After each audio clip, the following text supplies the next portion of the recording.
21 అవతారాల్ని ఒక్కసారి స్మరిస్తే చాలు. ఈ 21 అవతారాల్ని ఒకసారి వింటే చాలు. వాటి పేర్లు విన్నంత మాత్రం చేత విష్ణు ప్రీతికి పాత్రుడవుతాడు. వేరొక్కసారి జాగ్రత్తగా వినండి. మొట్టమొదట ఆదినారాయణుడు, సనకసనందనాదులు. దాని తర్వాత వచ్చినటువంటిది యజ్ఞవరాహావతారం.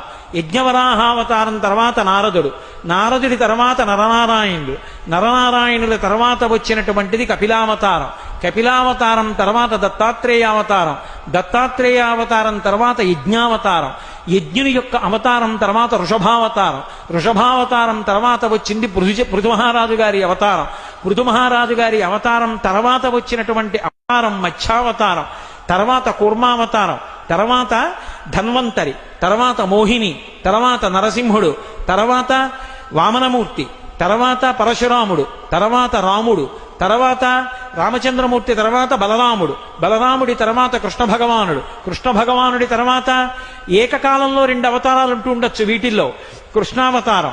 కృష్ణావతారం తర్వాత బుద్ధావతారం. బుద్ధావతారం తర్వాత కల్కి అవతారం. మొత్తం 21 అవతారాలు.